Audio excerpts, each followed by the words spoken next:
السلام علیکم ورحمۃ اللہ وبرکاتہ۔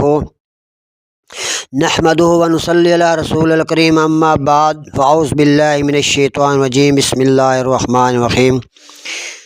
ناظرین، آج ہم سورہ توبہ 10واں پارہ شروع کرنے کو جا رہے ہیں، اور اس میں میں آپ کو ایک اور اہم بات بتاتا چلوں کہ اس سورہ توبہ میں سب سے پہلے بسم اللہ کا ذکر نہیں ہے، لہذا میں آپ کو یہ بتانا چاہوں گا کہ بسم اللہ اس میں کیوں نہیں ہے۔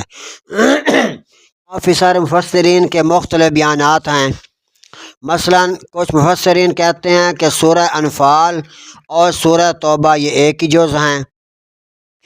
کچھ کہتے ہیں کہ سورہ توبہ میں اللہ تعالیٰ نے بسم اللہ اس لیے نہیں کی کہ اللہ تعالیٰ کفار، منافقین، مشرکین سے بہت سخت ناراض تھے۔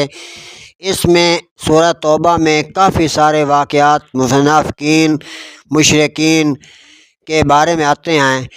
آئیے ذرا سورہ توبہ میں یہ پڑھتے ہیں، دیکھتے ہیں کہ کیا اللہ تعالیٰ اور اللہ تعالیٰ کیا فرماتے ہیں، آغاز میں بسم اللہ کیوں نہیں آئی، اور سورہ توبہ کے کچھ معنی میں آپ کو بتانا چاہتا ہوں۔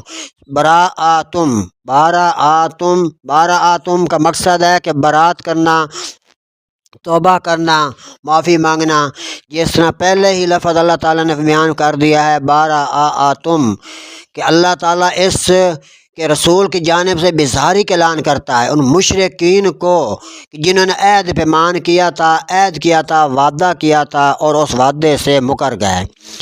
وجہ اس کی تسمیہ ہے، اس کے مفسرین نے متعدد نام ذکر کیے ہیں، لیکن زیادہ مشہور دو ہیں۔ ایک توبہ، اس لیے کہ اس میں بعض مومنین کی توبہ قبول ہونے کا ذکر ہے۔ دوسرا نام برات ہے، اس لیے کہ اس میں مشرکین سے برات کا اعلان عام ہے۔ یہ قرآن مجید کی واحد صورت ہے جس کے آغاز میں بسم اللہ الرحمن الرحیم درج نہیں ہے۔ اس کے بھی متعدد وجوہات کتب تفسیر میں درج ہیں، لیکن زیادہ صحیح بات یہ معلوم ہوتی ہے کہ سورہ انفال اور سورہ توبہ ان دونوں کے مضامین میں بڑی یکسانیت پائی جاتی ہے، یعنی کہ یہ ایک ہی سورت کو شمار کیا جاتا ہے۔ یہ سورت گویا سورہ انفال کا تتمیہ یا بقیہ حصہ ہے۔ یہ 7 بڑی صورتوں میں 7ویں نمبر کی یہ بڑی صورت ہے، جنہیں سبع طوال کہا جاتا ہے۔ فتح مکہ کے بعد 9 ہجری میں رسول صلی اللہ علیہ وسلم نے حضرت ابوبکر صدیق رضی اللہ تعالیٰ عنہ، حضرت علی رضی اللہ تعالیٰ عنہ اور دیگر صحابہ کو قرآن کریم کی یہ آیات اور یہ احکام دے کر بھیجا تھا تاکہ وہ مکہ میں ان کا عام اعلان کر دیں۔ انہوں نے آپ علیہ الصلوۃ والسلام کے فرمان کے مطابق اعلان کر دیا کہ کوئی شخص بیت اللہ کا عریاں طواف نہیں کرے گا، بلکہ آئندہ سال سے کسی مشرک کو بیت اللہ کے حج کی ہی اجازت نہیں ہوگی۔ یہ صحیح بخاری کتاب الصلاۃ باب ما یشتری من العرو، مسلم کتاب الحج باب لا یحج البیت المشرک۔ یہ اعلان براعات ان مشرکین کے لیے تھا جن سے غیر موقع معاہدہ تھا، یا 4 مہینے سے کم کا تھا، یا جن سے 4 مہینے سے زیادہ ایک خاص مدت تک کا تھا، لیکن ان کی طرف سے عہد کیا پاسداری کا اہتمام نہیں تھا۔ ان سب کو 4 مہینے مکہ میں رہنے کی اجازت دے دی گئی تھی۔ اس کا مطلب یہ تھا کہ اس مدت کے اندر اگر کوئی اسلام قبول کر لیں تو انہیں یہاں رہنے کی اجازت ہوگی، ورنہ نہیں ہوگی۔ بس صورت دیگر ان کے لیے حاضری ہوگی، ضروری ہوگا کہ وہ 4 مہینے کے بعد جزیرہ عرب سے نکل جائیں۔ اگر دونوں صورتوں میں سے وہ کوئی بھی اختیار نہیں کریں گے تو وہ عربی کافر شمار نہیں ہوں گے، جن سے لڑنا مسلمانوں کے لیے ضروری ہوگا، تاکہ جزیرہ عرب کفر و شرک کی طریقوں سے صاف ہو جائے گا۔ اس کو مختصراً بات یہی کرنا چاہتے ہیں جیسے اللہ تعالیٰ نے قرآن مجید میں 6 پارہ میں ابتدا میں فرمایا، لا یحب اللہ الجہر بالسوء من القول الا من ظلم۔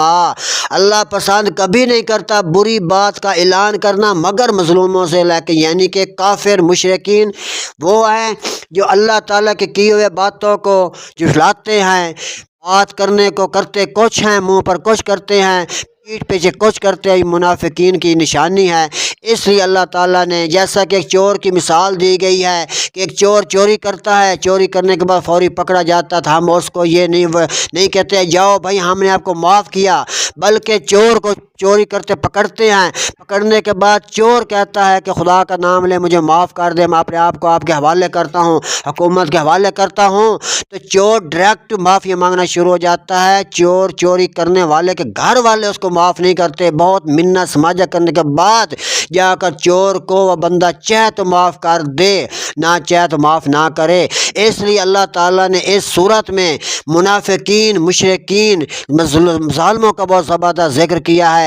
ان منافقوں نے، ان مشرکینوں نے اللہ کے ساتھ، مسلمانوں کے ساتھ، حضرت محمد مصطفیٰ صلی اللہ علیہ وسلم کے ساتھ، صحابہ کرام کے ساتھ دغا کیا تھا۔